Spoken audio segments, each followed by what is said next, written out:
theatrical makeup which hid the identity of a ci-devant noble marquise or count. Oh, Bibot had a keen sense of humour, and it was well worth hanging round that west barricade in order to see him catch an aristo in the very act of trying to flee from the vengeance of the people. Sometimes Bibot would let his prey actually out by the gates, allowing him to think for the space of 2 minutes at least that he really had escaped out of Paris, and might even manage to reach the coast of England in safety. But Bibot would let the unfortunate wretch walk about 10 meters toward the open country. Then he would send 2 men after him and bring him back, stripped of his disguise. Oh, that was extremely funny, for as often as not the fugitive would prove to be a woman, some proud marchioness, who looked terribly comical when she found herself in Bibot's clutches after all, and knew that a summary trial would await her the next day, and after that, the fond embrace of Madame la Guillotine. No wonder that on this fine afternoon in September the crowd round Bibot's gate was eager and excited. The lust of blood grows with its satisfaction. There is no satiety. The crowd had seen 100 noble heads fall beneath the guillotine today. It wanted to make sure that it would see another 100 fall on the morrow. Bibot was sitting on an overturned and empty cask close by the gate of the barricade. A small detachment of citoyen soldiers was under his command. The work had been very hot lately. Those cursed aristos were becoming terrified and tried their hardest to slip out of Paris. Men, women, and children whose ancestors, even in remote ages, had served those traitorous Bourbons, were all traitors themselves and right food for the guillotine.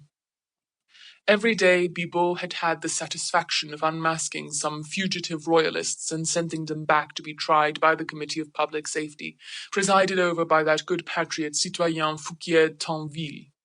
Robespierre and Danton had both commended Bibot for his zeal, and Bibot was proud of the fact that he, on his own initiative, had sent at least 50 aristos to the guillotine.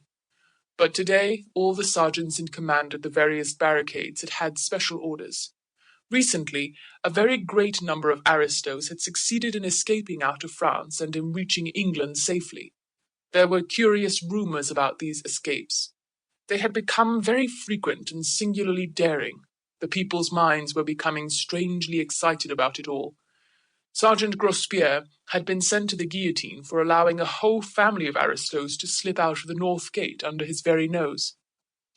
It was asserted that these escapes were organized by a band of Englishmen, whose daring seemed to be unparalleled, and who, from sheer desire to meddle in what did not concern them, spent their spare time in snatching away lawful victims destined for Madame la Guillotine.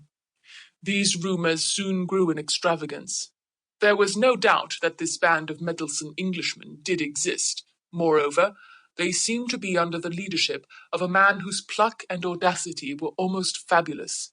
Strange stories were afloat of how he and those aristos whom he rescued became suddenly invisible as they reached the barricades and escaped out of the gates by sheer supernatural agency. No one had seen these mysterious Englishmen. As for their leader, he was never spoken of, save with a superstitious shudder. Citoyen Fouquier-Tinville would in the course of the day receive a scrap of paper from some mysterious source. Sometimes he would find it in the pocket of his coat, at others it would be handed to him by someone in the crowd, whilst he was on his way to the sitting of the Committee of Public Safety. The paper always contained a brief notice that the band of meddlesome Englishmen were at work, and it was always signed with a device drawn in red, a little star-shaped flower, which we in England call the Scarlet Pimpernel. Within a few hours of the receipt of this impudent notice, the citoyen of the Committee of Public Safety would hear that so many royalists and aristocrats had succeeded in reaching the coast, and were on their way to England in safety. The guards at the gates had been doubled. The sergeants in command had been threatened with death, whilst liberal rewards were offered for the capture of these daring and impudent Englishmen. There was a sum of 5,000 francs promised to the man who laid hands on the mysterious and elusive Scarlet Pimpernel. Everyone felt that Bibot would be that man, and Bibot allowed that belief to take firm root in everybody's mind. And so, day after day, people came to watch him at the West Gate, so as to be present when he laid hands on any fugitive aristo who perhaps might be accompanied by that mysterious Englishman. Bah!